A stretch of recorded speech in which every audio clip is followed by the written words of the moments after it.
and to know that he and I could share at that level, saying, you know, I know what you're saying, and you have to get to that point when you're laying there that you're good, that you know you've done what you're supposed to do, and you know you've made the mistakes that you made, and you have pressed those forward to the Lord and to those around you. It says, but it's okay. I'm still finding joy even though I'm just waiting on a donor. In Bobby's particular case, when he thinks he has one and then has to drive back home, didn't have one. Get that call and walk through it with him again. But it brought such comfort to me to be able to share that with him. And he would tell me routinely afterwards, after he got it, he says, you brought a great peace to me during those times. And it's one of the things he was really good at that I've been very poor at, and everybody here can probably attest to it, is remembering you, calling you, and building you up.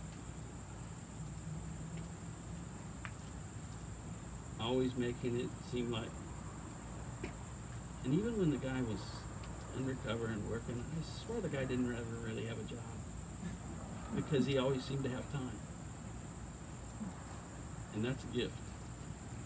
That's a real gift, because you know he didn't, and he was making that time.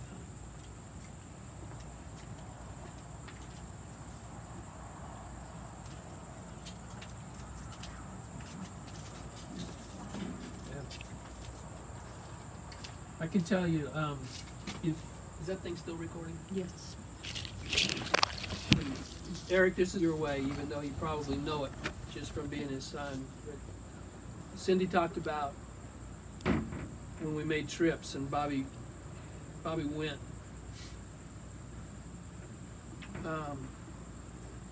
When a trip came available, he was my first call, and it wasn't just because he was pretty fun, you know, and he was a pretty good basketball player. That really wasn't it. It's because I knew that he was going to understand the mission and do whatever had to be done to make the mission happen.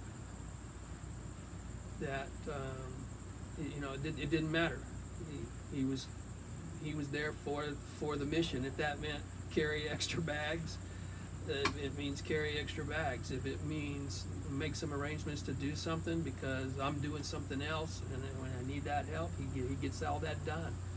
Just taking personal responsibility to see and to do whatever needed to be done. Now, don't get me wrong, he had his fun, and he had his fun at other people's expense in a light and jesting way. So he was that, but just to be the kind of person that can be counted on is huge in life. That if you say you're going to do something, you do it. You're not looking for the first excuse, which may be a legitimate excuse that comes along, but you just go ahead and do it because you gave your word. I know that didn't happen just for me, because he would tell me sometimes, hey, I gotta go because I told this guy I would do this. Now on the flip side, Eric, your dad could be had too. And if you knew him well, he could be had, because on a little basketball court just right over here at our house, he would show up, and this was after his college playing days, and after he even went to play with Athletes in Action and play in Sweden a little bit. This is after he just wanted to play. Well, he would come over and he would talk me into it. He said, let's go play. I said, okay. You sure you want to do this? He said, yeah, okay. And so I'd always give him the ball first. And I would give it to him, you know, in the farthest place away from the hoop. And then talk him into shooting from there. There you go.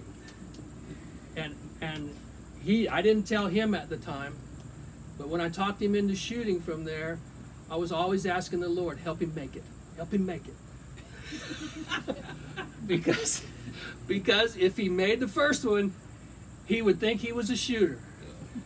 And I win, because I just calmly dribble the ball down next to the hoop and bump him out of the way and shoot a layup.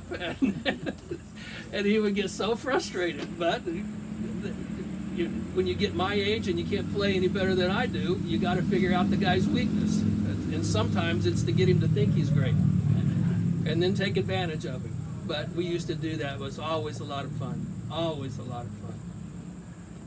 I seriously thought you were going to bring up Jeff Fudge just destroying the other guy one-on-one full court every time. Yeah, that was tough. That was tough. But for all obvious skill, shooting was not one of them. No, you got. I don't remember if it was on one of your trips, John, that you were with us. I don't remember which country it was in, but one night we're playing on a huge court. They just made the court because they had a big slab of concrete and it was way too long. But they had baskets on both ends, and they would always want to play us. Wherever it was, people wanted to play us. So, okay, we end up playing a lot of games. And for whatever reason that night, Bobby had the rhythm right, so the ball was falling. I mean, it was dropping. And so, you know, what would he do, Eric? Maybe he did this to you too. When he thinks he's on, he's just going to back up. They're gonna defend him, but he's just going to back up. I'll watch this. I'll just back up. So he starts backing up and starts backing up, and he gets pretty deep. At least in NBA three-pointer range, maybe a couple of feet beyond that. And he's looking at me, talking to me about how good he is. And so, for whatever reason, I just said, "Oh, give me the ball." And trust me, I'm not a shooter at all, Eric. We've never gotten to play basketball, but I am not a shooter. But I was going to do this. So I brought the ball up the next time down while he's talking about this towards the end of the game. And I get just over their half-court line. And I stop and launch it. And I'm telling you, it's a long ways. I mean, it's 15 feet, 20 feet beyond where Bobby was. And I just looked at him. I said, "What are you talking about?" That was the end, and that's the only time he didn't have anything to say. By the time he had Eric, and Eric started to grow up, he had convinced Eric that he was a soccer player. Yeah. Eric came and tried out at OUAC. Yeah. And Bobby would watch a little while and start talking about his days on the soccer field, and I just had to shake my head. Bobby, did you hurt your face? Yeah. Well, he didn't talk much about his soccer prowess around me because we would invariably, down there, we'd get talked into playing soccer with them after we beat them in basketball because they wanted to show us up. Sure. And he didn't have much to show. But to his credit, you know what the guy did? And it's just like him, because Eric was a soccer player. Right. Bobby went to school. Yes. He went to school and learned that game and became, as I understand it, a good coach, a good teacher of that game. But that's just like him. That's what he wanted to do.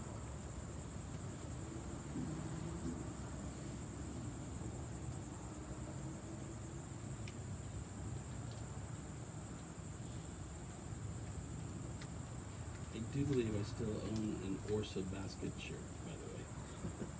Somewhere in one of those drawers. Probably, or at least a decal on something.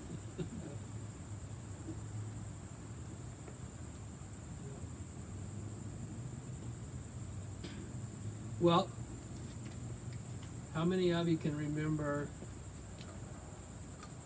Bobby's inclination towards sweets? I feel like that's how I got it. That's what I was going to suggest, Sam, that maybe that's something that, in addition to shoes and watches, that Bobby left you is the inclination towards sweets. He owes me a lot of money then. Shoes, watches, and sweets. Boy, I guarantee you, he wasn't going to pay it.